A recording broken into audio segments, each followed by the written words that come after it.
Assalamualaikum warahmatullahi wabarakatuh. Selamat datang di channel Lorong Horor. Jangan lupa untuk subscribe channel Lorong Horor, menekan like, dan memberikan komen jika Anda sekalian terhibur setelah mendengarkan kisah fiksi horor karya Gamal Komandoko yang berjudul Mantra Tali Jantung.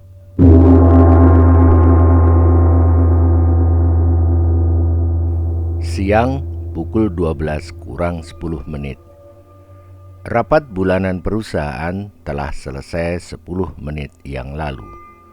Para peserta rapat yang terdiri para kepala bagian telah meninggalkan ruangan rapat yang berada di lantai 3 kantor perusahaan. Di dalam ruangan rapat tinggal tersisa Panji Mukti, Direktur Utama perusahaan, dan Lintang Pawestri, Sekretaris perusahaan.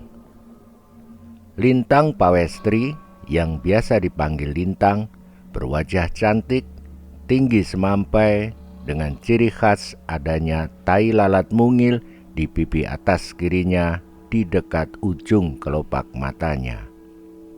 Ketika selesai rapat bulanan perusahaan itu, ia sedang mengetik ulang laporan keuangan kantor cabang Jawa Timur sesuai perintah Panji.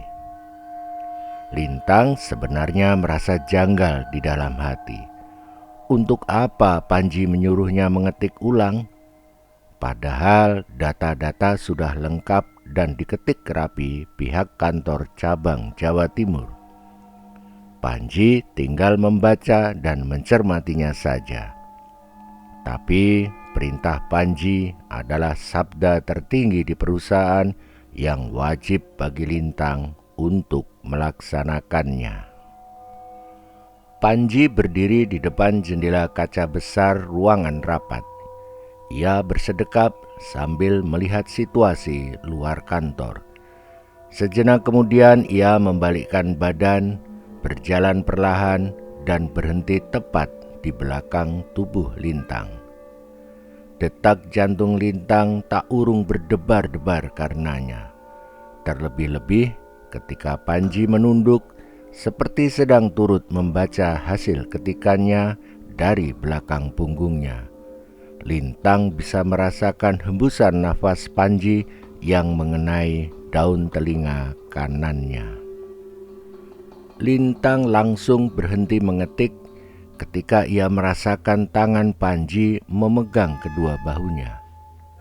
Ia merasakan aliran darahnya semakin cepat berdesir-desir saat merasakan tangan kanan Panji bergerak perlahan turun dari bahu kanannya dan terus merayap hingga akhirnya memasuki sela-sela antara dua kancing atas pada blus berpita yang ia kenakan, lalu lembut meraba serta mempermainkan dua perhiasan tubuh bagian atasnya itu. Perasaan nikmat seketika itu melejit ke benak Lintang dan meninggikan syahwatnya. Terlebih-lebih ketika jari-jari Panji semakin liar bergerak. Lintang lalu menegakkan punggung hingga bersandar pada sandaran kursi dan berbisik di dekat wajah Panji. "Mas, jangan di sini. Kalau ketahuan karyawan lain, bahaya tahu." Panji tidak peduli peringatan Lintang. Jari-jarinya yang laksana bermata terus saja bergerak bebas pada area-area sensitif di tubuh bagian atas Lintang itu. Lintang kembali berbisik, namun dengan nada menggoda. "Mas, apa semalam masih belum puas? Sampai harus nambah siang-siang begini?" Panji tetap tidak menjawab. Ia tetap saja asyik dengan permainannya sendiri. Panji baru menghentikan aksinya dan buru-buru menarik keluar tangannya dari dalam blus Lintang setelah mendengar suara detak tumit sepatu yang bergerak berirama mendekati ruang rapat itu sementara Lintang kembali mengetik.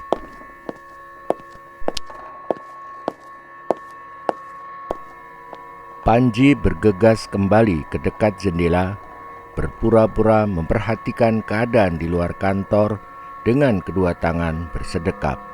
Sementara Lintang buru-buru merapikan blus berpitanya lalu kembali mengetik. Tanpa mengalihkan pandangan, Panji memberikan perintahnya pada Lintang dengan nada suara tegas dan cukup keras. "Lintang, kamu cermati penjualan area Jawa Timur bagian selatan. Tandai daerah-daerah yang..."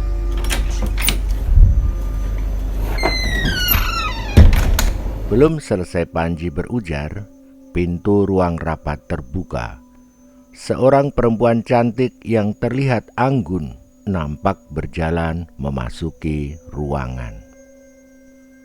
Lintang langsung berhenti mengetik, lalu mengangguk hormat ke arah perempuan itu. Katanya dengan suara sopan, "Selamat siang, Bu Laksmi." "Selamat siang, Lintang," jawab perempuan cantik yang disapa Lintang itu. Suaranya terdengar tegas. Laksmi atau nama lengkapnya Laksmi Maheswari adalah pemilik perusahaan sekaligus istri Panji Mukti. Laksmi mengangguk dan tersenyum ke arah Lintang, lalu mendekati suaminya yang menyambutnya dengan senyuman. Tanyanya, "Pah, gimana hasil rapatnya tadi?" Panji mengacungkan 2 jempol tangannya. Jawabnya, "Sebagian besar kantor cabang mengalami peningkatan penjualan yang memuaskan, Mah. Meski ada sedikit penurunan di beberapa kantor cabang yang lain. Kita perlu melakukan penetrasi pasar lebih kuat di tempat itu.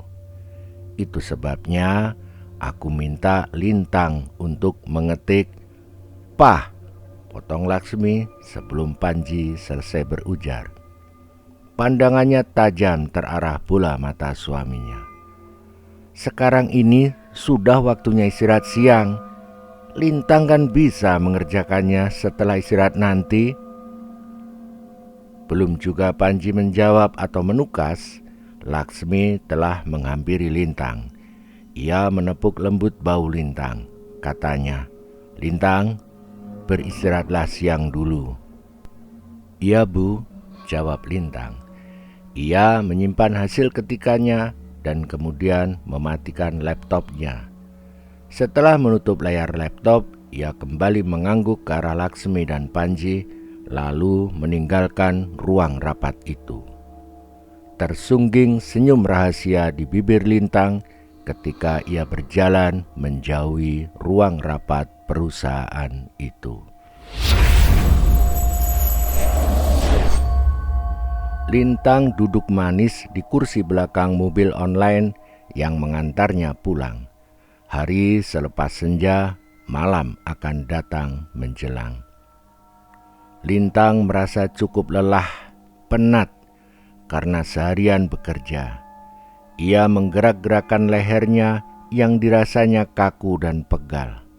Perlahan ia sandarkan punggungnya pada sandaran kursi mobil sambil memejamkan mata. Ia menghirup napas dalam-dalam lalu menghembuskannya perlahan-lahan seraya membuka mata dan menatap ke atas. Mendadak Lintang tersenyum saat membayangkan kejadian tadi siang di ruang rapat. Beruntung tangan kanan Panji segera keluar dari dalam blusnya. Ia tidak bisa membayangkan apa yang akan terjadi di ruang rapat tadi seandainya Laksmi melihat langsung aksi suaminya itu. Bisa jadi meletus perang dunia ketiga tadi. Lintang terkikik sendiri di dalam hati. Meski ia juga tahu ia bisa langsung dipecat karena kejadian tadi. Tapi ia sadar itulah resiko menjadi selingkuhan suami pemilik perusahaan. Sejenak Lintang melihat keadaan jalan di sebelah kanannya melalui kaca jendela mobil online yang ditumpanginya. Tiba-tiba bayangan seraut wajah lelaki tua dengan bentuk mulut pencong tergambar jelas di benaknya. Sosok Tarno Perot, sosok dukun yang menjadi pembuka jalan baginya untuk mewujudkan rencana rahasianya. Ingatan Lintang kembali ke waktu 2 minggu sebelumnya saat bertemu Tarno Perot di rumahnya di lereng bukit kecil. Sebuah rumah yang terbilang ganjil dan menyeramkan karena berdiri di tengah-tengah kuburan desa.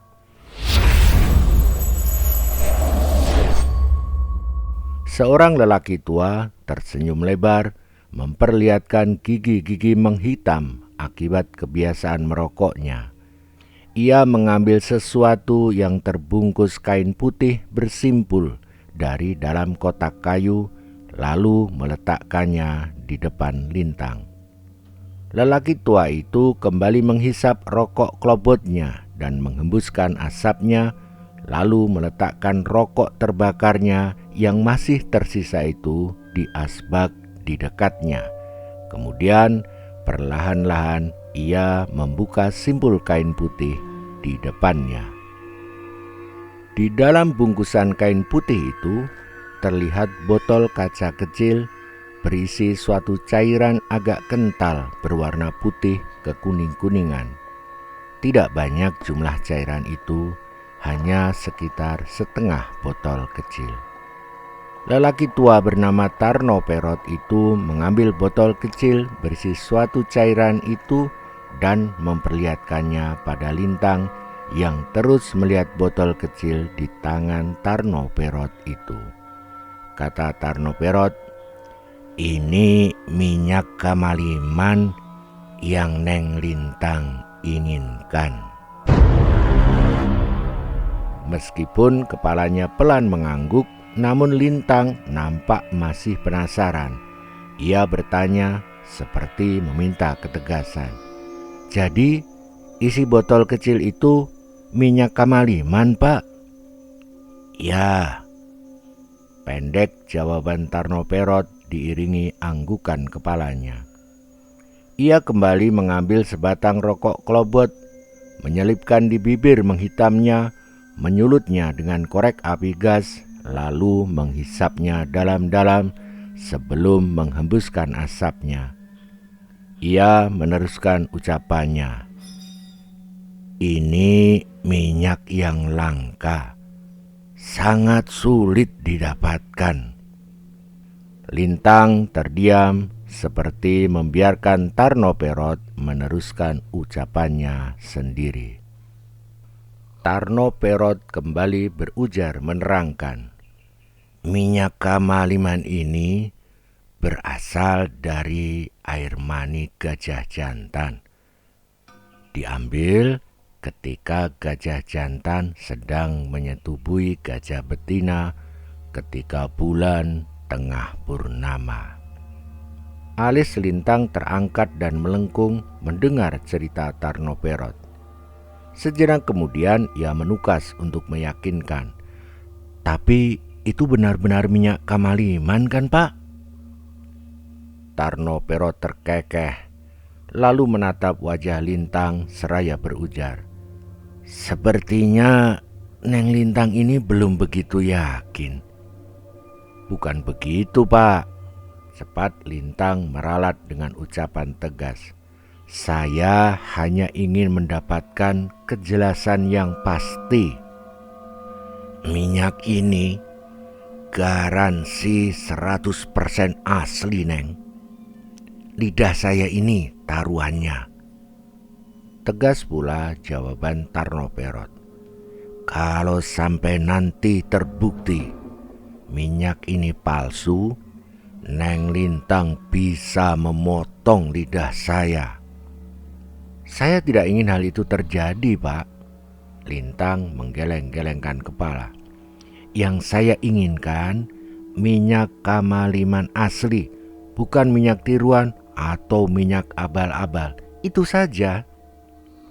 Keduanya sejenak terdiam sebelum Lintang kembali membuka suara. Kalau khasiat minyak itu bagaimana, Pak?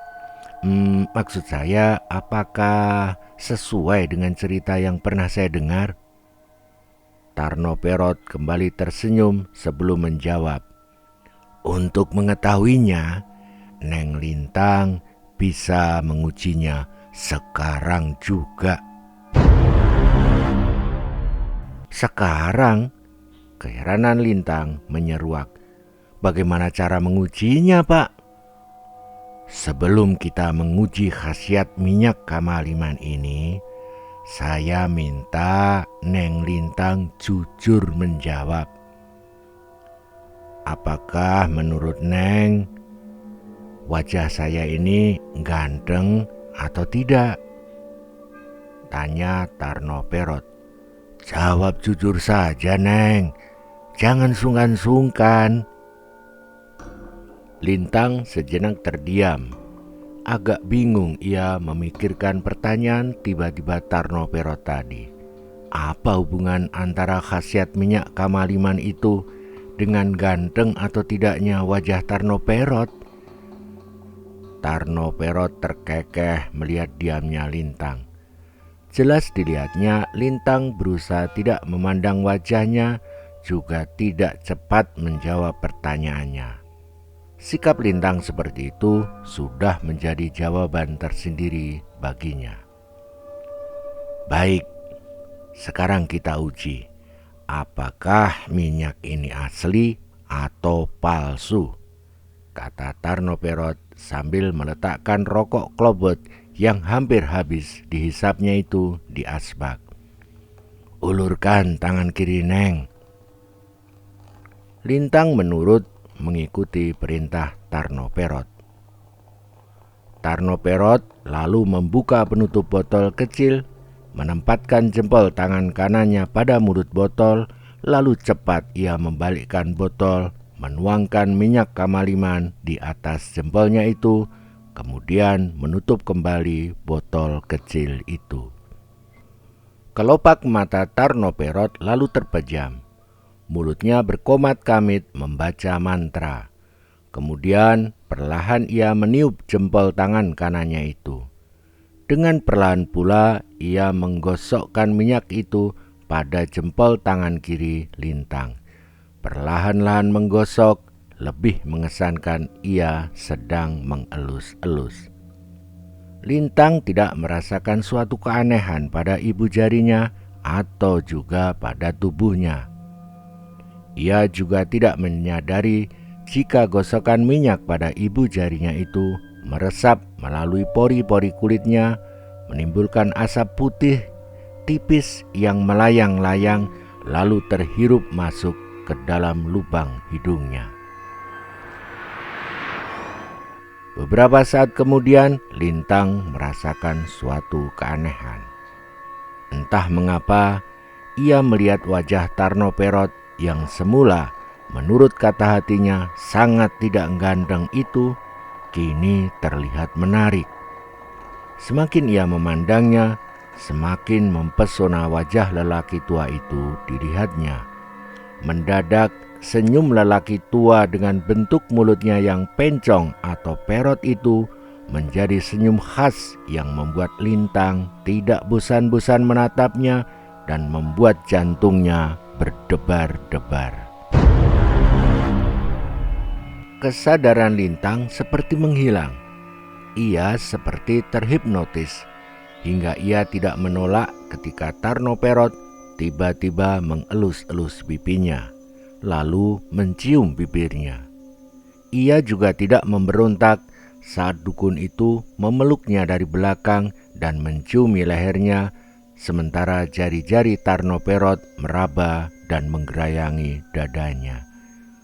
Bagai kerbau yang dicocok hidungnya, Lintang tetap tidak menolak saat Tarno Perot mengajaknya berhubungan badan. Lintang secara langsung merasakan khasiat minyak kamaliman setelah dirinya merasa begitu mudah diperdaya Tarno Perot, begitu bodoh dan gampang dirinya ditiduri dukun tua dengan bentuk mulut pencong itu tanpa bisa ia marah atau menuntut kemudian karena Tarno Perot tidak memaksa atau mengancamnya.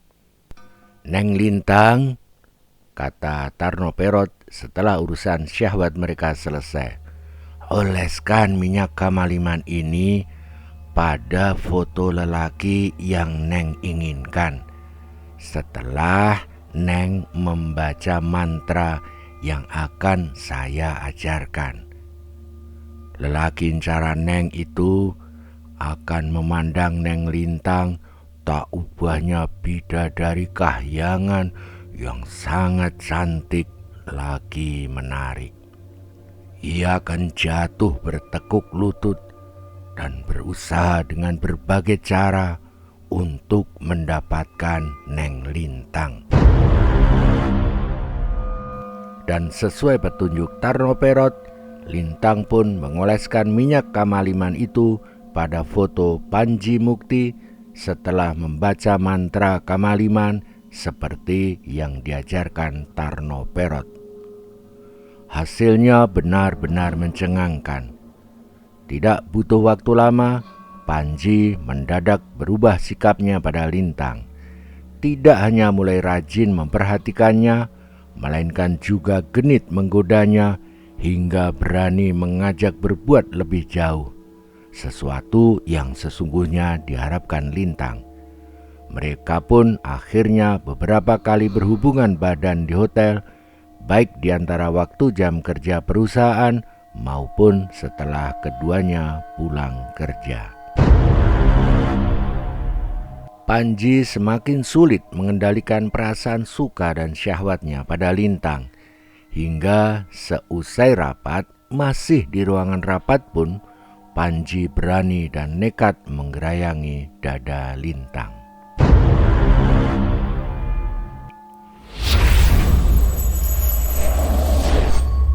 Bayangan Lintang tentang Tarno Perot dan juga khasiat minyak kamaliman yang berhasil menjerat Panji ke dalam pelukannya seketika itu buyar ketika pengemudi mobil online berujar pada Lintang, "Maaf Mbak, sudah sampai tujuan."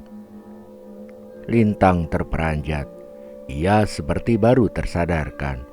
Mobil online yang ditumpanginya ternyata telah berhenti dan ia telah berada di depan rumahnya. Lintang tersipu-sipu malu. "Maaf, saya tadi melamun sampai gak nyadar kalau sudah sampai." "Pasti lamunan yang asyik ya Mbak." Pengemudi mobil online itu menebak setengah menggoda. "Sampai sepanjang jalan saya lihat dari kaca spion, Mbak senyum-senyum sendiri." Lintang hanya tersenyum, tidak menimpali ucapan pengemudi mobil online itu. Ia menyerahkan sejumlah uang bayaran, membuka pintu mobil, lalu berjalan menuju rumahnya. Terdengar suara klakson dari mobil yang terparkir di seberang jalan. Lintang menoleh ke arah mobil itu dan wajahnya langsung cerah sumringah setelah mengenali. Ia pun mengurungkan niatnya membuka pintu rumah dan bergegas menuju mobil yang terparkir itu. Senyum manis Lintang semakin lebar terkembang ketika melihat sosok pengemudi mobil itu. Ia langsung memasuki mobil dan duduk di samping sang pengemudi yang tak lain Panji Mukti adanya. "Kita tuntaskan masalah yang terputus di ruang rapat sebelum istriku datang tadi," kata Panji sambil memasukkan gigi perseneling. Lintang menanggapi dengan anggukan kepala dan ciuman mesra di pipi kiri Panji.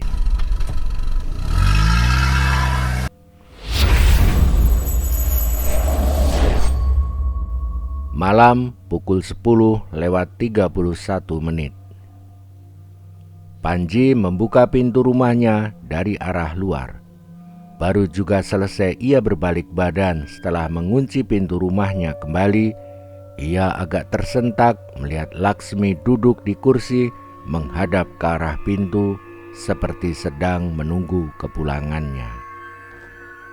"Kok baru pulang, Pak? Dari mana dulu?" tanya Laksmi.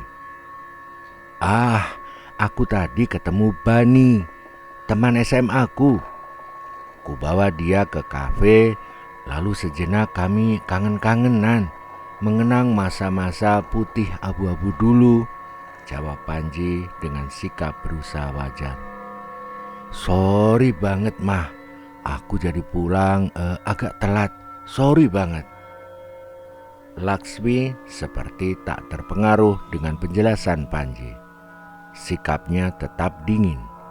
Ia langsung bertanya pada pokok persoalan. "Bukan pulang telat karena ketemuan dengan perempuan kan, Pak?"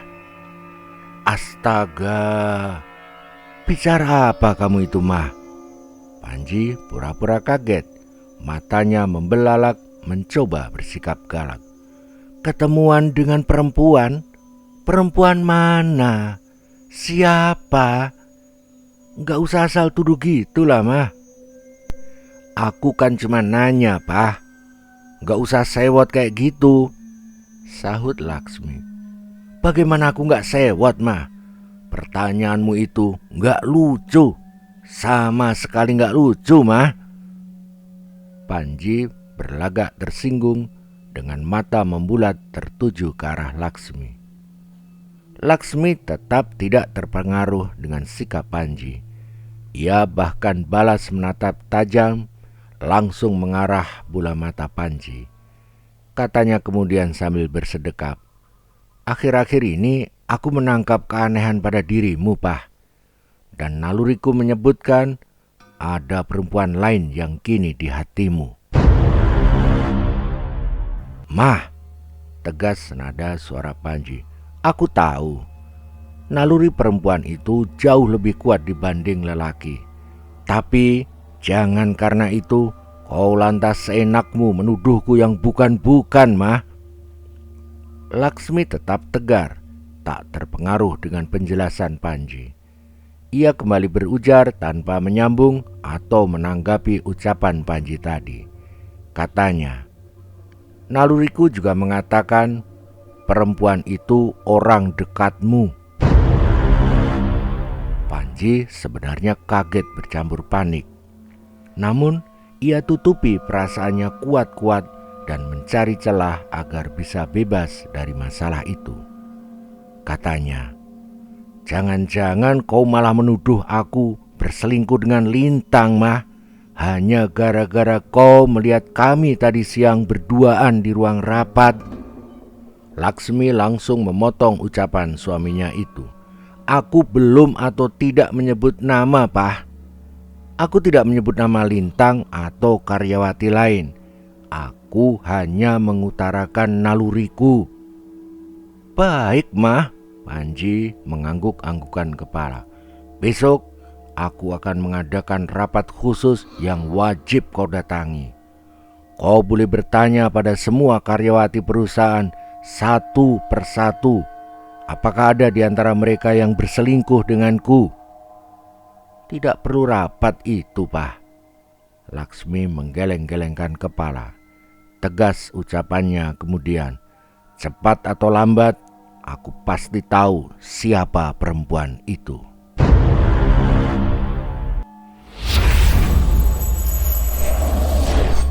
Siang menjelang sore, Bardi, supir pribadi Panji, keluar dari mobil setelah memarkirnya. Ia memasuki restoran dan celingukan menoleh ke kanan dan kiri mencari-cari. Seketika ia melihat sosok yang dicarinya, ia langsung berjalan cepat ke sana. Bardi sedikit membungkukkan badan lalu berujar sopan, "Selamat siang, Bu Laksmi. Maaf, ada keperluan apakah?" "Duduk," perintah Laksmi dengan suara dingin. Ditatapnya tajam-tajam bola mata Bardi yang nampak gemetar ketakutan di depannya.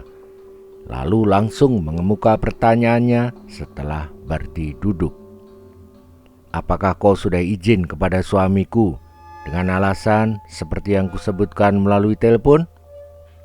Bardi langsung mengangguk-anggukan kepala. Sudah Bu, saya sudah matur. Maaf, saya sudah izin ke Bapak. Mau ke stasiun, jemput mertua yang baru datang dari kampung. Bagus, saut Laksmi. Sekarang jawab dengan jujur pertanyaanku. Ingat, jika kau terbukti tidak jujur, kau boleh memilih satu di antara dua. Kau mengajukan resign atau dipecat perusahaan dengan tidak hormat. Wajah Bardi langsung pucat mendengar ancaman mengerikan Laksmi. Ia bertambah gemetar dan terbata-bata ucapannya ketika berujar, "Saya mohon tidak dipecat, Bu. Saya akan menjawab secara jujur pertanyaan Ibu." Laksmi tetap tajam menatap bola mata Bardi lalu bertanya, "Bardi, apakah kau tahu suamiku mempunyai hubungan khusus dengan perempuan lain?" Bardi menghirup napas dalam-dalam seperti ingin mendapatkan kekuatan lebih sebelum akhirnya menjawab, "Saya berani bersumpah demi Gusti Allah, Bu. Saya tidak tahu." Ekspresi wajah Laksmi tetap dingin mendengar jawaban Bardi. Pandangannya tetap tajam menatap bola mata Bardi seperti menyelidik kebenaran jawaban Bardi. Tanyanya selanjutnya, "Apakah kau pernah mendapati sikap aneh suamiku akhir-akhir ini?"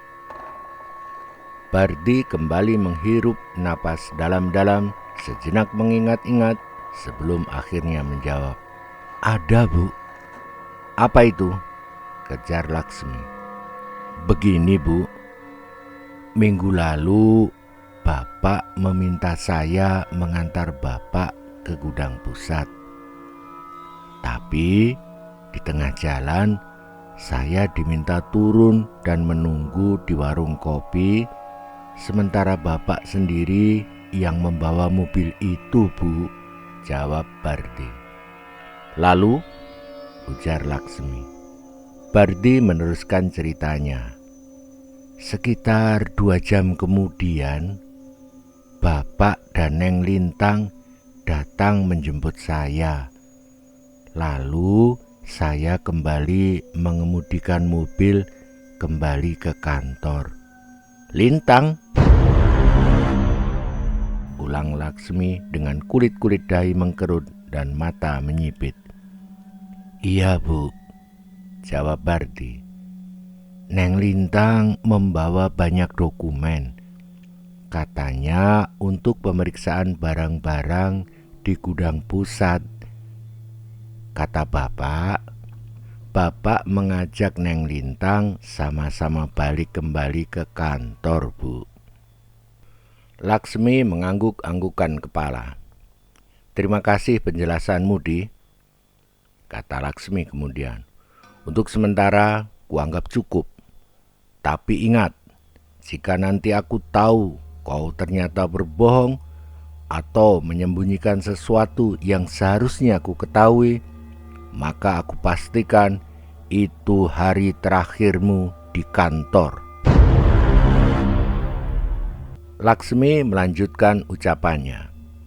"Kini, habiskan makanan dan minuman yang telah kupesankan untukmu sebelum kau kembali ke kantor." "Baik, Bu," jawab Bardi sambil menganggukkan kepala. Laksmi langsung meninggalkan restoran itu setelah membayar makanan dan minuman pesanan untuknya dan untuk Bardi.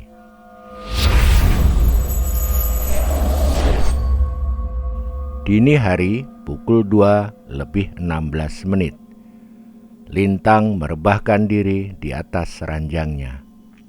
Ia merasa penat setelah sedari siang kemarin menempuh perjalanan jauh pergi pulang untuk bertemu lagi dengan dukun Tarno Perot. Kepada Tarno Perot, Lintang meminta mantra cinta yang lebih ampuh dibanding minyak kamaliman. Tarno Perot kaget mendengar permintaan Lintang itu. Tanyanya keheranan, apakah minyak kamaliman tidak mempan untuk menjerat cinta orang yang Neng Lintang inginkan? Bukan itu masalahnya, Pak, jawab Lintang. Yang saya inginkan, orang itu akan semakin kuat terjerat hingga mau menyingkirkan istrinya dan menjadikan saya satu-satunya wanita dalam hidupnya. Tarno Perot menggeleng-gelengkan kepala. Permintaan Neng Lintang itu sangat berat. Apakah tidak ada mantra cinta yang lebih kuat dari minyak kamaliman, Pak? Tanya Lintang. Tarno Perot tidak langsung menjawab pertanyaan Lintang, melainkan terdiam beberapa saat sambil mengelus-elus janggutnya yang tidak lebat. Sejenak ia menatap wajah Lintang, kemudian berdiri dan berjalan menuju kamarnya. Tarno Perot kembali duduk di depan Lintang sambil membawa kotak kayu. Dengan sikap hati-hati, ia membuka tutup kotak kayu itu. Terlihat kain putih pembungkus sesuatu di dalam kotak. Lintang sangat penasaran untuk mengetahui. Tanyanya, apa itu, Pak? Ini mustika kamaliman, Neng, jawab Tarno Perot. Daya gaibnya sangat kuat, jauh melebihi kekuatan gaib minyak kamaliman. Seketika itu wajah Lintang menyemburat gembira. Ia jentikkan ibu jari dan jari tengahnya dan berujar dengan mata berbinar-binar. Mustika kamaliman? Itu tampaknya yang saya butuhkan, Pak. Berapa mahar yang harus saya bayar untuk mendapatkan mustika kamaliman itu, Pak? Sebentar, redakan dulu kegembiraanmu, Neng. Dengar dulu penjelasan saya, kata Tarno Perot. Daya gaib mustika kamaliman ini memang sangat kuat. Tapi jika kekuatan gaibnya mampu ditangkis, ia akan berbalik menyerang pengirimnya sendiri. Lintang menyipitkan mata ketika meminta penjelasan Tarno Perot. Bagaimana maksudnya, Pak? Jawab Tarno Perot. Saya ulangi lagi ya, Neng. Jika daya gaib mustika kamaliman ini bisa ditangkis, kekuatan gaib itu akan menyerang Neng Lintang sendiri, sementara lelaki yang Neng Lintang jerat akan kembali sadar. Neng Lintang yang justru akan tergila-gila dengan lelaki itu. Lintang terdiam merenung beberapa saat seperti sedang menimbang-nimbang. Tetapi keinginan kuatnya untuk menjadi satu-satunya wanita dalam hidup Panji membuat ia menganggukkan kepala kemudian. Saya akan terima resikonya, Pak, asalkan mendapatkan mustika kamaliman itu, tegas ucapan Lintang. Ia lalu mengambil uang dari tas tangannya. Saya bayar 5 kali lipat dari harga mahar minyak kamaliman, Pak. Tarno Perot mengangguk-anggukan kepala. Wajahnya sumringah setelah menghitung jumlah uang yang ia dapatkan dari Lintang. Sejurus kemudian ia bertanya dengan iringan kedipan nakal mata kirinya. Tidak ada bonusnya, Neng. Lintang keheranan menanggapi permintaan dukun Tarno Perot. Bonus? Bonus apa, Pak? Tarno Perot cengengesan lalu menghisap rokok klobotnya sebelum menjawab. Ya, seperti waktu Neng Lintang mendapatkan minyak kamaliman dulu. Apakah bayaran 5 kali lipat itu masih belum cukup juga, Pak? Lintang menggeleng-gelengkan kepala. Tidak. Sudah ya, Pak. Selamat malam. Lintang bergegas meninggalkan rumah Tarno Perot sambil membawa mustika kamaliman. Tanpa menghiraukan wajah kecewa Tarno Perot yang telah meninggi syahwatnya namun gagal untuk melampiaskannya.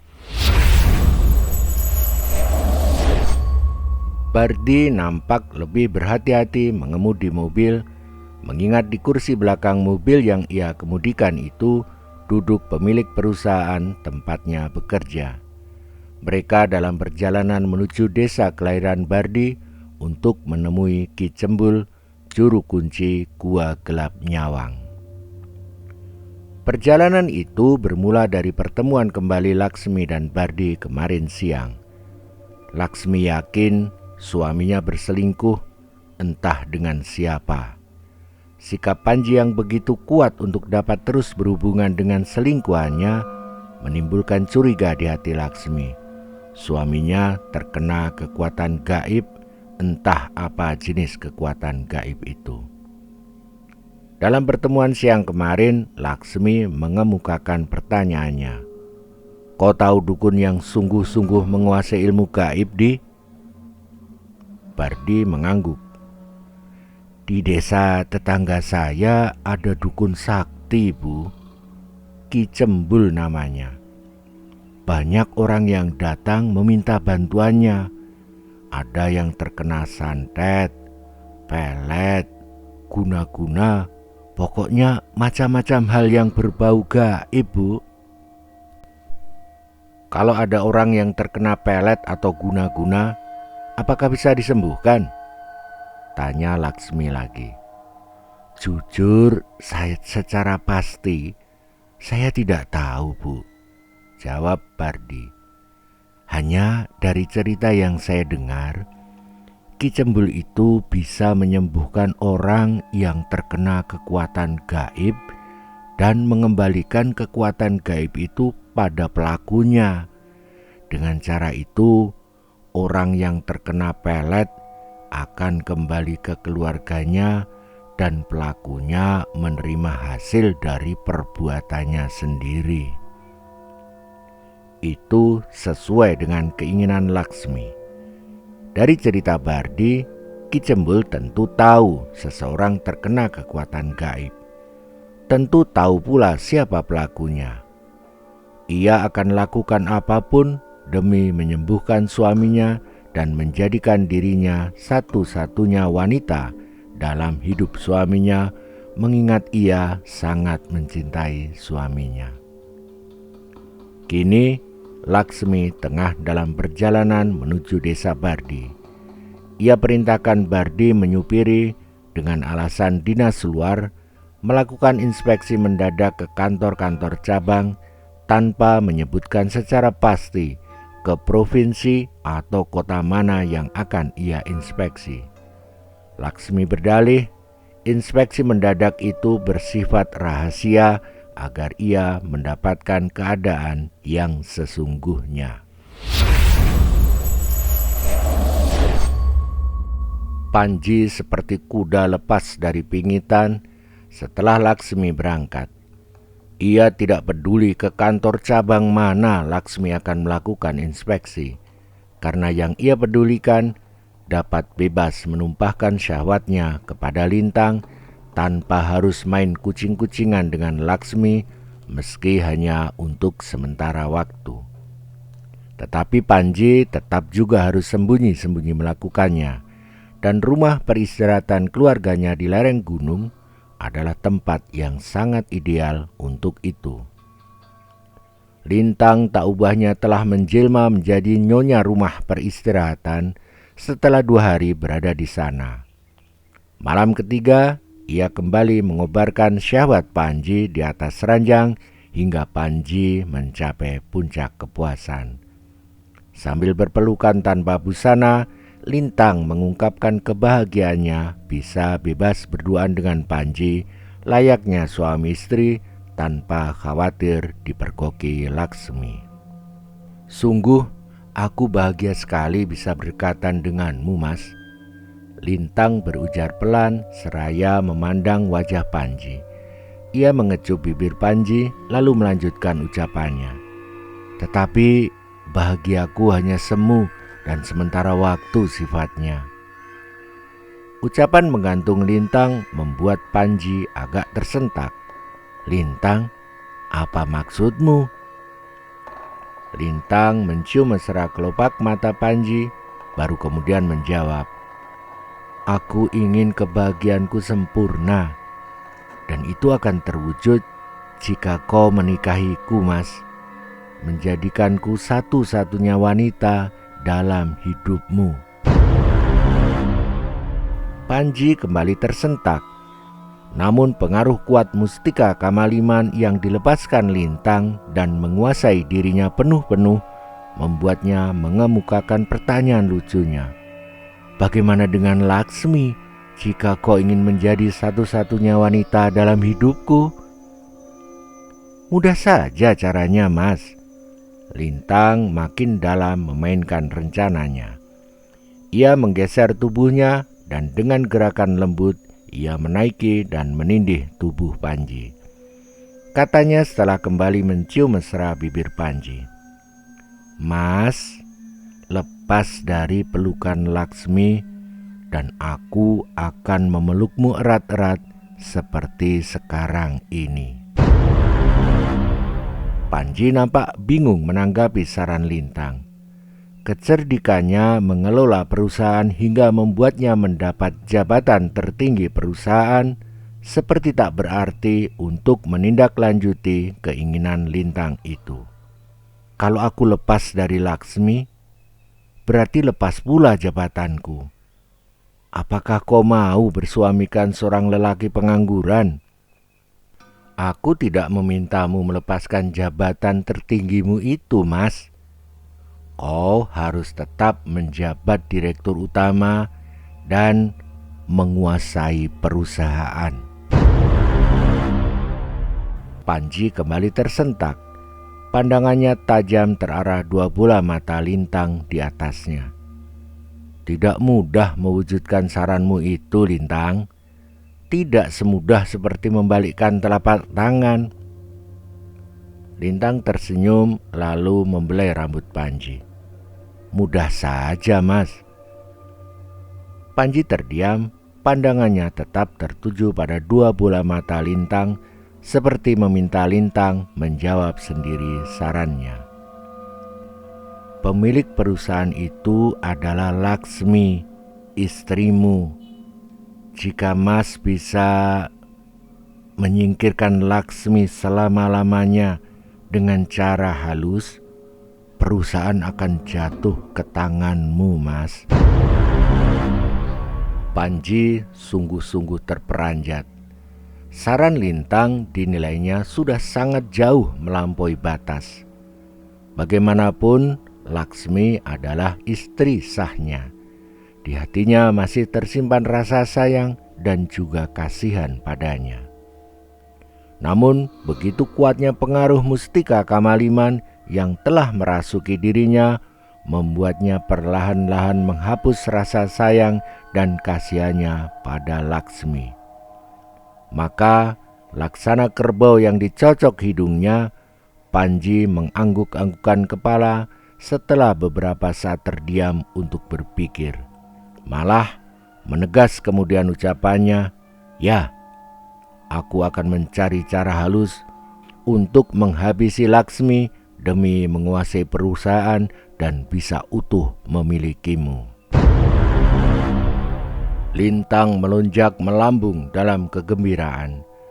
Rencananya telah berjalan sesuai yang dikehendakinya, tinggal Panji yang akan mewujudkannya. Malam selepas waktu Isya. Namanya Ki Cembul, namun orang-orang biasa memanggilnya Mbah Cembul. Penampilan sosok lelaki tua itu terbilang unik, tetapi terkesan menyeramkan. Rambut, kumis maupun janggut panjangnya semuanya berwarna putih keperak-perakan. Pandangannya terlihat sayu, mengesankan orang yang terlalu sering begadang. Ki Cembul mengenakan pakaian serba hitam. Satu gelang akar bahar berbentuk kepala naga pada satu ujungnya terlihat melingkar di pergelangan tangan kirinya, sementara pada jari tengah tangan kanannya nampak cincin batu akik dengan motif tapak jalak. Ki Cembul duduk bersila. Di sebelah kirinya terlihat dupa yang terus-menerus mengepulkan asap. Aroma dupa begitu kuat menyengat di dalam ruang tengah rumah Ki Cembul itu. Ki Cembul mengangguk-anggukkan kepala setelah Laksmi yang ditemani Bardi mengutarakan maksud kedatangannya. Dengan suara serak, Ki Cembul menjelaskan terlebih dulu jika dirinya hanyalah orang biasa, bodoh, tidak mengerti apa-apa. Aku ini hanya titah sawantah, hanya lantaran untuk Eyang Jalasutra, penguasa gua gelap nyawang, kata Ki Cembul. Bisa atau tidaknya permintaanmu itu dikabulkan sepenuhnya tergantung kepada Eyang Jalasutra. Laksmi perlahan menganggukkan kepala. Ia bisa memaklumi penjelasan Ki Cembul. Ki Cembul lalu mengemukakan pertanyaannya. Apakah kalian sudah membawa syarat kembang sesaji? Bardi yang menjawab mendahului Laksmi. Sudah, Mbah. Kami sudah menyiapkannya. Bardi lalu menyerahkan satu kantong kresek berwarna hitam berisi kembang sesaji. Ini, Mbah. Ki Cembul mengeluarkan kembang sesaji dan menghambur-hamburkannya di atas meja yang menjadi pemisah duduk antara ia dan dua tamunya itu. Kembang sesaji terdiri dari 3 jenis bunga, yaitu bunga mawar berwarna merah dan putih, bunga kenanga, serta bunga kantil. Ki Cembul mengambil satu bunga kenanga. Ia gerak-gerakan bunga kenanga itu di atas asap dupa beberapa saat lamanya. Mulutnya terlihat berkomat-kamit membaca mantra, sementara pandangannya tertuju pada bunga kenanga yang terkena asap dupa itu. Lalu dengan mata terpejam, ia mencium aroma bunga kenanga itu, menghirupnya dalam-dalam, kemudian dengan tangan kirinya ia mengusap-usapkan bunga kenanga yang telah terkena asap dupa itu pada puncak hidungnya. Tangan kanan Ki Cembul tiba-tiba meraup kembang sesaji di atas meja dan langsung memakannya. Setelah mengunyah dan menelannya, kembali mulut Ki Cembul nampak komat kamit, kembali membaca mantra. Sejenak kemudian kelopak matanya terbuka. Bola mata Ki Cembul membeliak hingga hanya tampak bagian putih bola mata itu. Perlahan-lahan kemudian kepalanya menunduk, lalu bertumpu di atas meja. Beberapa saat Ki Cembul bersikap seperti itu, lalu tiba-tiba tubuhnya bergetar hebat dalam posisi kepala masih tetap bertumpu di atas meja. Ki Cembul kerasukan sosok yang disebutnya Eyang Jalasutra, penguasa gaib gua gelap nyawang. Terdengar suara geraman keluar dari mulut Ki Cembul. Krrrr, krrrr, Tarno, Perot. Bardi takut-takut melirik Laksmi yang nampak sangat tegang menyaksikan kejadian yang belum pernah ia lihat seumur hidupnya itu. Keduanya juga sama-sama tidak mengerti apa maksud geraman Ki Cembul. Beberapa saat berlalu dalam suasana hening yang mencekam. Tiba-tiba suara geraman dari mulut Ki Cembul kembali terdengar. Perempuan, tai lalat, pipi kiri. Ki Cembul mendadak jatuh dari posisi duduknya, menggelepar-gelepar tubuhnya seperti ayam yang disembelih setelah mengucapkan kalimat geraman terakhirnya. Laksmi yang sangat terkejut secara refleks memegangi lengan Bardi kuat-kuat. Bardi yang juga terkejut lalu membawa Laksmi beringsut sedikit ke belakang, menjauh dari posisi Ki Cembul yang tengah kerasukan itu. Sekitar 5 menit kemudian, tubuh Ki Cembul berangsur-angsur kembali normal.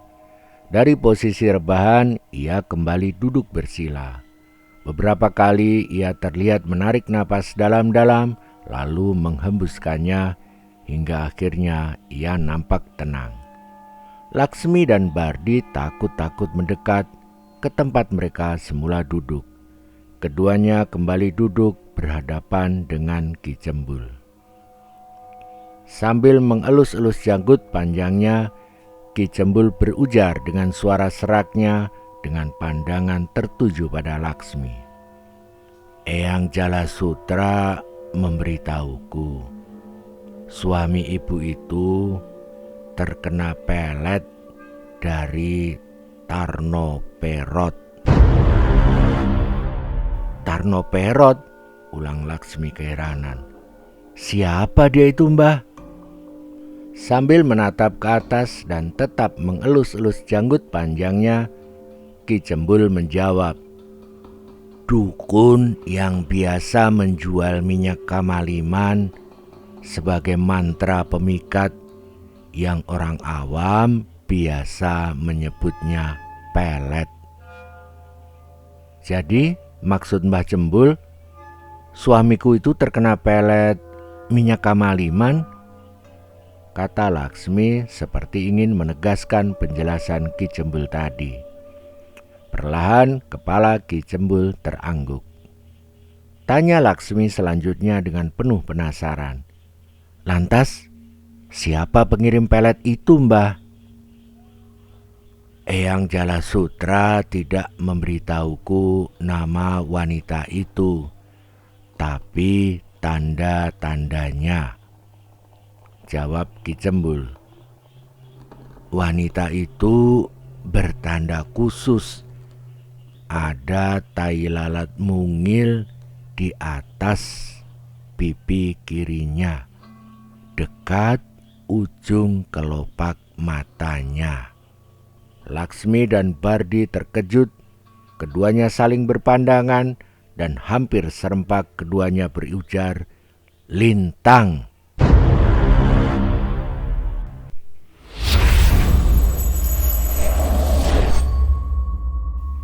Malam jam 8:28.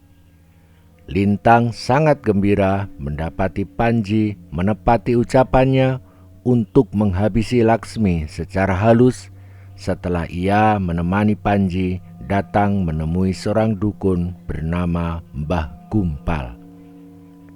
Sebagai dukun, sosok Mbah Gumpal terkenal sakti, memiliki ilmu gaib tingkat tinggi, terutama ilmu santet lebur nyawa.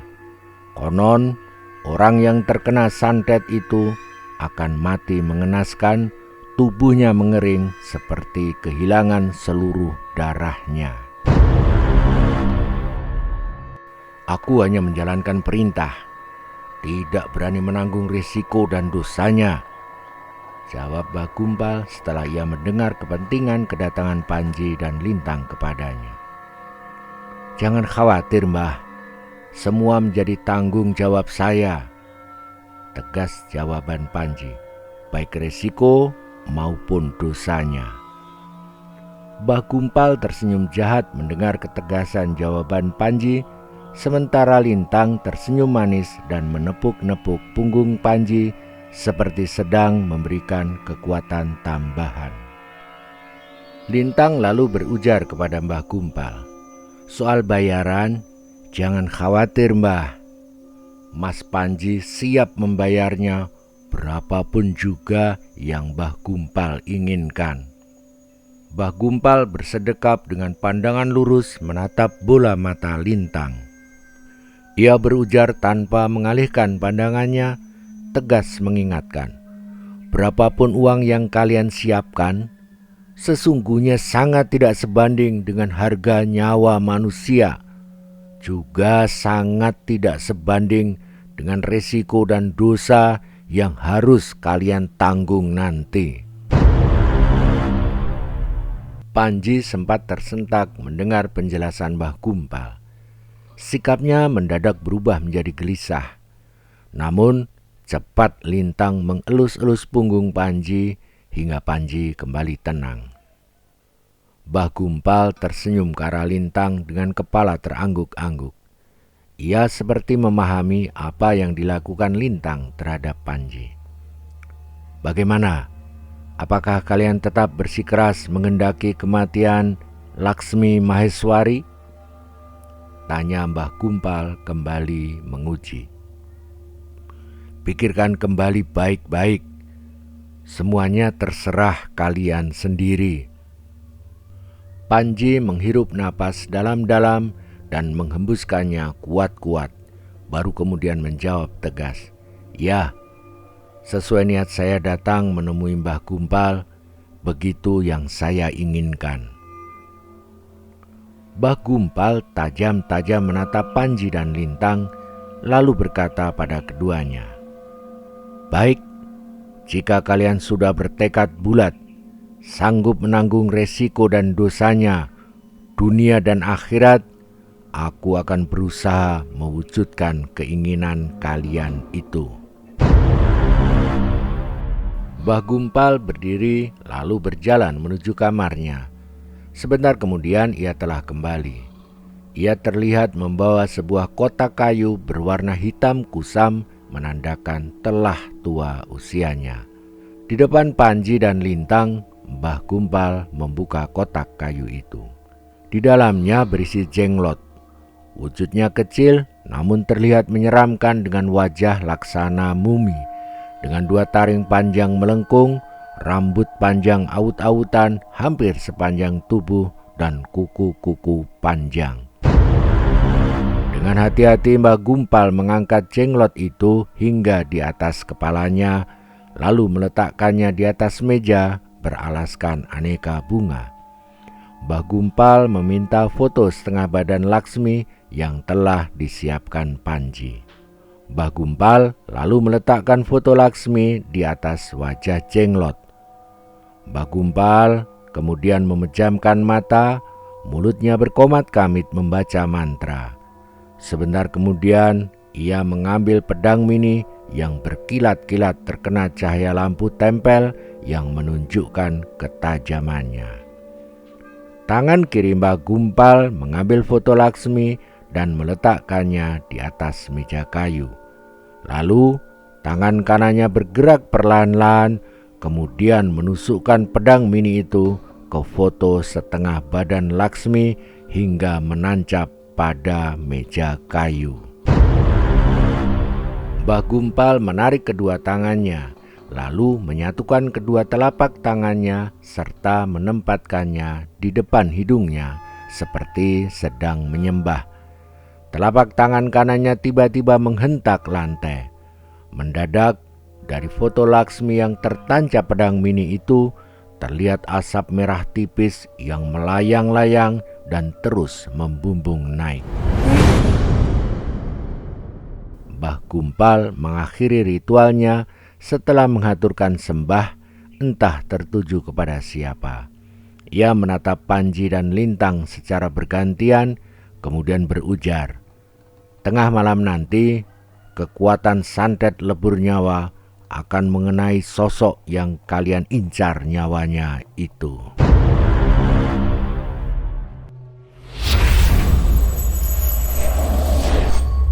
Menjelang tengah malam, Laksmi yang hanya mengenakan kain jarik untuk penutup tubuh itu bersiap mandi kembang di kamar mandi di samping gua gelap nyawang. Dinding-dinding kamar mandi terbuat dari anyaman bambu, sementara bak air terbuat dari tanah liat dan telah terisi penuh air dengan permukaan air ditutupi aneka kelopak bunga mawar merah, mawar putih, melati, kenanga, cempaka putih, cempaka kuning, dan sedap malam. Ritual mandi kembang itu atas saran Ki Cembul, agar tubuh Laksmi bersih dari pengaruh kekuatan jahat, sementara Ki Cembul akan melakukan ritual mantra tali jantung untuk mencoba mengusir kekuatan mantra cinta Kamaliman yang menjerat Panji sesuai permintaan Laksmi. Ketika tengah malam tiba, Laksmi langsung mengguyur kepalanya dengan air bercampur aneka bunga menggunakan siwur atau tempurung kelapa yang dilengkapi dengan tangkai kayu. Sementara di luar kamar mandi, Ki Cembul bersiap memulai ritual mantra tali jantung. Mendadak, dari arah utara meresat cepat asap merah tipis. Ki Cembul sangat terkejut. Ia langsung merentangkan kedua tangannya untuk menghadang serangan santet lebur nyawa yang dikirimkan Mbah Kumpal. Tubuh Ki Cembul terlontar ke belakang terkena terjangan asap merah tipis. Ia terjatuh, lalu tubuhnya menggelepar-gelepar seperti ayam yang disembelih. Ki Cembul berusaha keras menguasai keadaan dirinya. Dengan sangat susah payah, ia berhasil menghentikan gerakan liar tubuhnya, lalu cepat ia duduk bersila. Ia pejamkan kedua kelopak matanya dan mulutnya terlihat komat kamit membaca mantra. Tubuh Ki Cembul nampak bergetar hebat. Sekujur tubuhnya dibasahi keringat. Beberapa saat kejadian itu berlangsung hingga Ki Cembul berhasil menghantamkan telapak tangannya ke tanah. Melesat keluar asap merah dari ubun-ubun Ki Cembul yang terus membumbung ke atas, kemudian disusul dengan suara ledakan yang cukup keras. Tubuh Ki Cembul jatuh menggelosor. Dari mulutnya keluar suara geraman.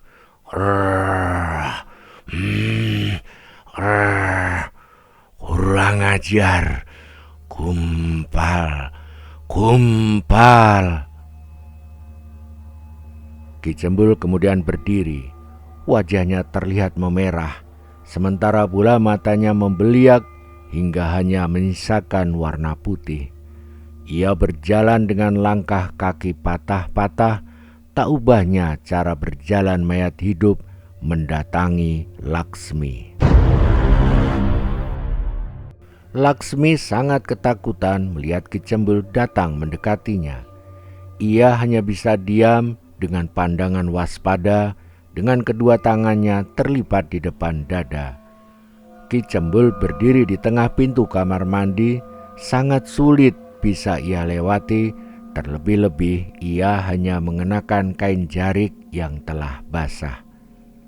Tapi Ki Cembul tampaknya tidak berniat jahat pada Laksmi. Dengan gerakan kaku, ia melepaskan kalung bermata batu amber yang ia kenakan, kemudian ia ulurkan kepada Laksmi.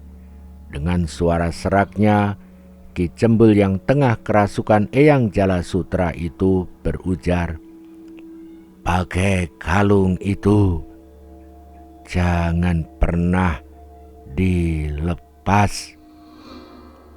Laksmi menurut. Ia segera mengenakan kalung bermata batu amber itu. Ki Cembul tertawa menyeramkan setelah Laksmi mengenakan kalung di lehernya.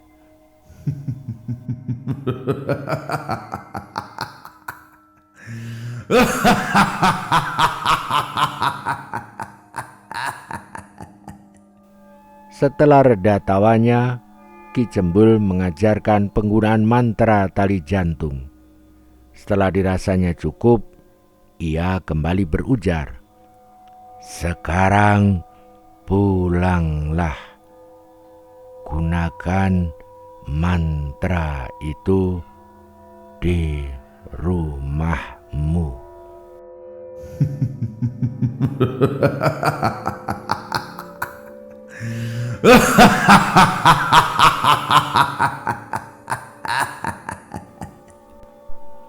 Asap hitam keluar dari ubun-ubun Ki Cembul. Tiba-tiba tubuh Ki Cembul jatuh menggelosor. Laksmi yang sempat terperanjat dan bingung harus berbuat apa, akhirnya memutuskan untuk keluar kamar mandi dan bergegas pulang sesuai perintah Ki Cembul. Ia perintahkan Bardi untuk secepatnya menghidupkan mobil dan segera meninggalkan kediaman Ki Cembul.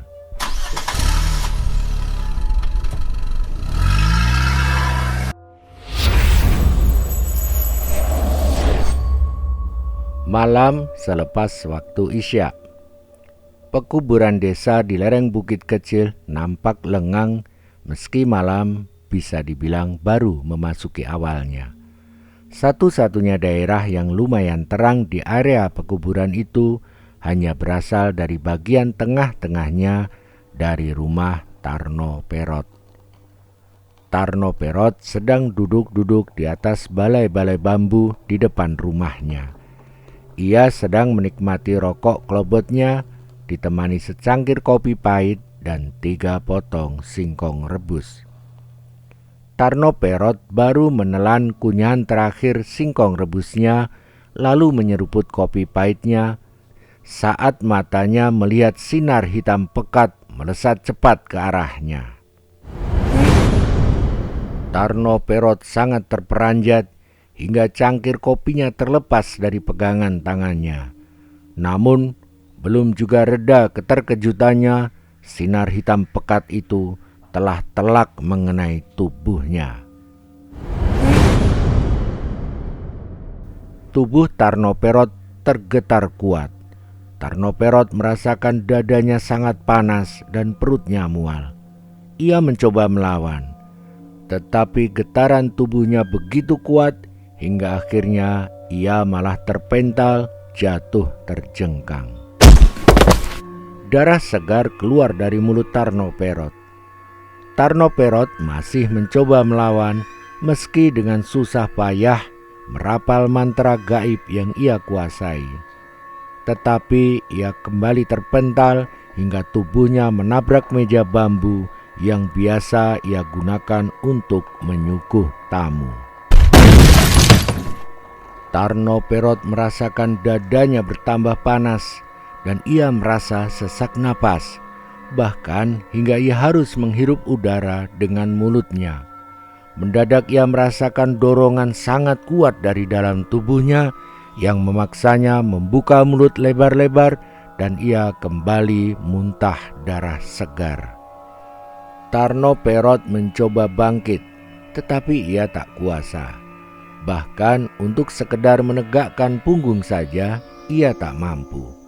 Kepalanya kembali rebah ke atas tanah dan belum sempat ia mengaduh atau meminta tolong, jantungnya telah lebih dahulu berhenti berdetak. Tarno Perot tewas hanya berselang beberapa saat setelah Laksmi menggosok-gosokkan batu amber di kalungnya dan membaca mantra tali jantung yang diajarkan Eyang Jalasutra yang sedang merasuki tubuh Ki Cembul kemarin malam.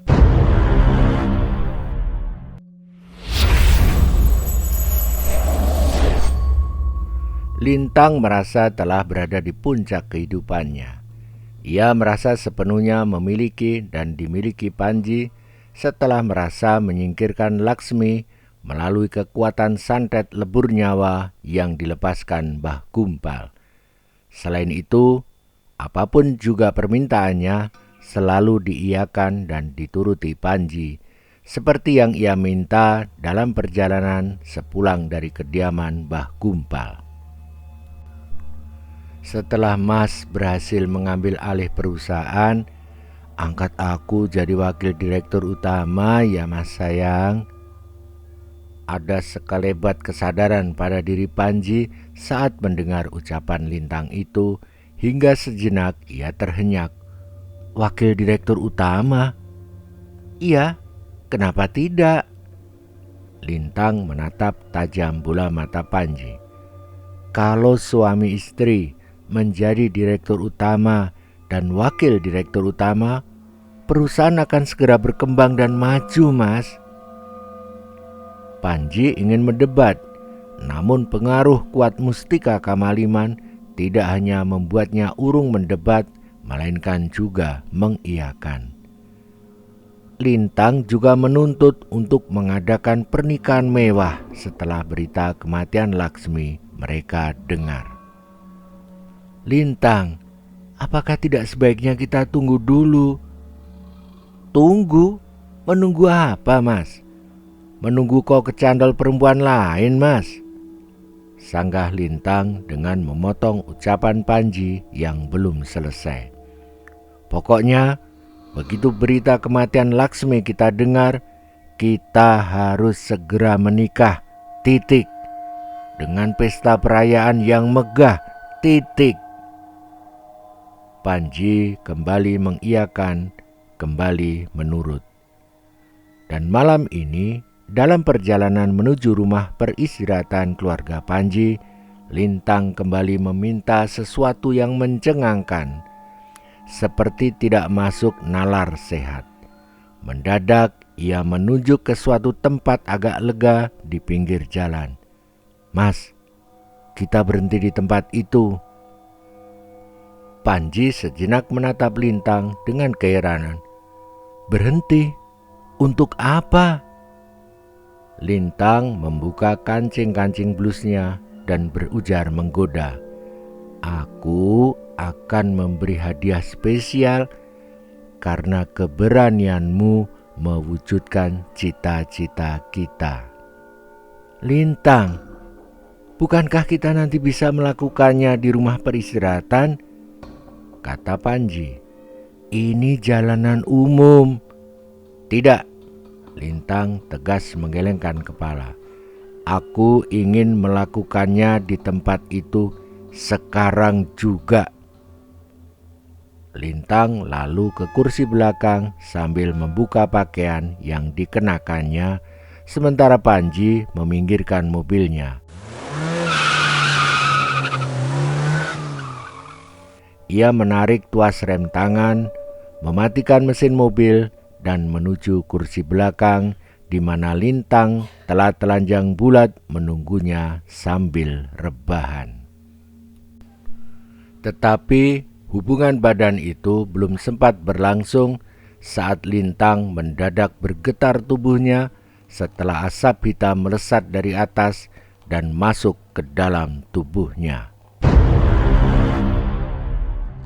Tubuh Lintang terus bergetar, bola matanya membeliak-beliak.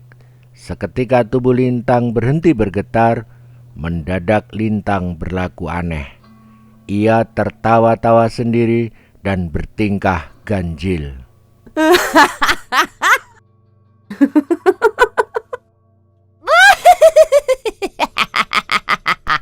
Sementara seiring dengan berhenti bergetarnya tubuh Lintang, Panji menjadi sadar, sepenuhnya sadar.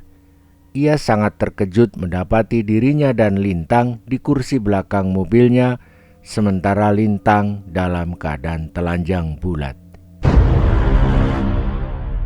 Lintang, apa yang kau lakukan? Tanya Panji penuh keheranan. Lintang tidak menjawab. Ia tertawa-tawa seraya bersikap ganjil layaknya orang gila dan berusaha memeluk Panji. Panji berusaha keras menolak hingga sesaat terjadi pergumulan seru. Dengan tangan kanan memeluk tubuh Lintang kuat-kuat, tangan kiri Panji akhirnya berhasil membuka pintu belakang mobil dan ia mendorong tubuh Lintang keluar dari mobilnya. Panji menghidupkan mobil sementara Lintang terus berusaha masuk ke dalam mobil.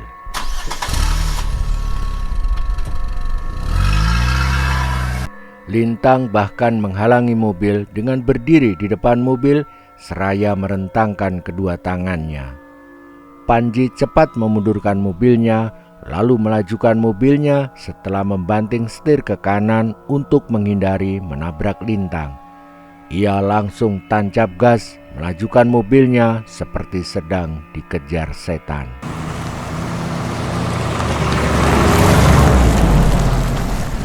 Lintang mengejar tanpa memperhatikan mobil yang melaju kencang di belakangnya. Pengemudi mobil itu sudah berusaha mengerem, namun jarak yang sangat dekat membuatnya tak mampu menghindari untuk tidak menabrak Lintang. Penabrak Lintang langsung turun untuk melihat keadaan Lintang. Wajahnya langsung pucat pasi saat mengetahui Lintang tak lagi bernyawa setelah telak tertabrak mobilnya.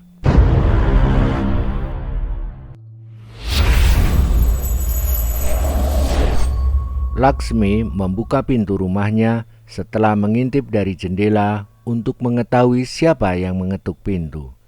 Ia kaget melihat suaminya berdiri dengan senyum lebar. Untuk beberapa saat Laksmi bingung harus bersikap bagaimana. Di dalam hatinya, Laksmi sangat mencintai suaminya. Namun, perselingkuhan yang dilakukan suaminya dengan Lintang sangat mengguncang perasaannya. "Aku tahu kau sangat marah padaku, Mah," kata Panji setelah Laksmi hanya berdiri tanpa menyambut kedatangannya. "Aku pulang untuk minta maaf." Dalam pendengaran Laksmi, suara Panji ketika itu tidak seperti suara Panji yang biasanya. Ini agak mengherankan Laksmi sebenarnya.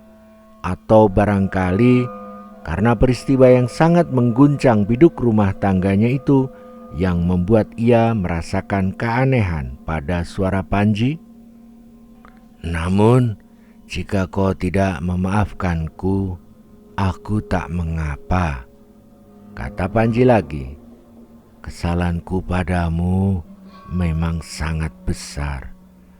Pantas untuk tidak kau maafkan." Laksmi masih terdiam. Ia bertambah bingung mendapati sikap Panji yang juga berbeda dengan sikap Panji biasanya. Apa yang terjadi? Atau karena ia kemarin malam melaksanakan ritual magis di dekat gua gelap Nyawang yang membuat ia merasakan keanehan pada sikap Panji? "Baiklah, jika kau tidak juga mau bicara, aku mohon pamit." Panji membalikkan badan bersiap meninggalkan Laksmi. "Pah," lirih suara Laksmi memanggil yang membuat Panji menghentikan langkah lalu kembali membalikkan badan. Laksmi melanjutkan ucapannya. "Apa kau mau berjanji atas nama Tuhan tidak lagi akan mengulangi kesalahanmu?" "Aku berjanji tidak akan mengulangi perbuatan buruk itu," jawab Panji. Laksmi seperti tak mempermasalahkan Panji yang tidak berjanji atas nama Tuhan. Ia juga memaafkan kesalahan Panji, terlebih-lebih setelah ia tahu suaminya berselingkuh akibat terkena pelet. Laksmi tersenyum manis, lalu merentangkan kedua tangannya, bersiap menyambut kembalinya Panji ke dalam biduk rumah tangganya. Laksmi dan Panji berpelukan hangat.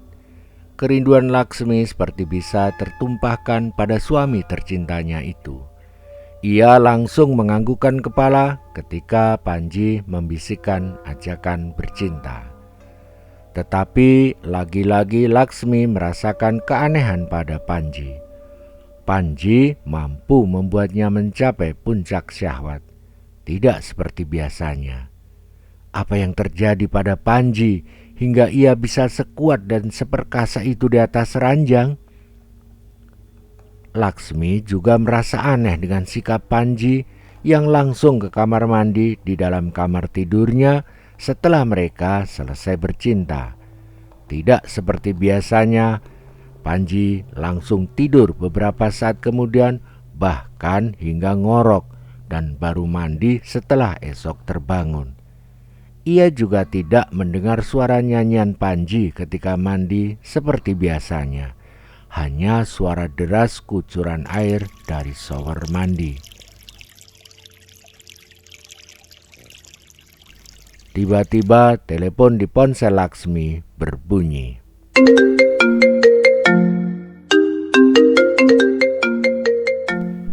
Laksmi yang masih rebahan tanpa busana dan hanya berselimut itu langsung melihat ponselnya. Bardi yang menelpon. Dengan cepat ia duduk dan menerima telepon dari Bardi. Bardi tidak mengucapkan salam tapi langsung berujar dengan suara panik. "Bu Laksmi, Bu, celaka Bu, celaka." Laksmi kaget dan bingung. Katanya, "Bardi, kok ini apa-apaan? Bicara yang jelas, siapa yang celaka?" Hening sejenak, seakan menyiratkan Bardi sedang menguatkan diri untuk menjelaskan berita yang akan ia kabarkan. Laksmi tak sabar, segera mengejar. "Siapa yang celaka, Bardi? Kenapa kau malah diam?" Bardi akhirnya bicara dengan suara wajar. "Bapak mengalami kecelakaan, Bu." Laksmi memotong ucapan Bardi. "Bardi, bicara apa kau ini?" "Maaf Bu, dengar dulu penjelasan saya. Bapak mengalami kecelakaan. Mobil yang dikemudikan Bapak menabrak pohon asam besar di dekat perempatan. Maaf Bu, Bapak meninggal dunia di tempat kejadian." Laksmi langsung melemparkan ponselnya ke atas ranjang. Ia balut tubuh telanjangnya dengan selimut lalu berjalan penuh waspada ke kamar mandi di dalam kamar tidurnya itu. Suara kucuran air dari shower mandi masih terdengar. Pelan Laksmi membuka pintu kamar mandi yang ternyata tidak terkunci. Perlahan pula Laksmi mendorongnya dengan degup jantung yang semakin keras. Ditinggikannya keberaniannya dengan mendorong pintu keras-keras dan ia langsung masuk ke kamar mandi. Tidak ada siapapun di dalam kamar mandi itu. Tidak juga ada Panji yang baru saja menggumulinya dengan perkasa. Laksmi hanya sendirian sementara air masih deras mengucur dari shower mandi. Mendadak terdengar suara tawa menyeramkan yang keras menggema dan memantul pada dinding-dinding kamar mandi.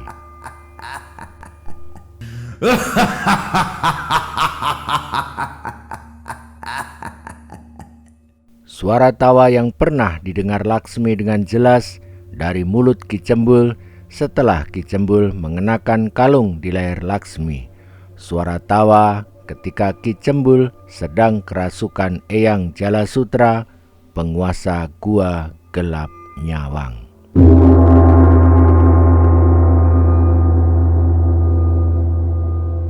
Terima kasih telah mendengarkan kisah ini.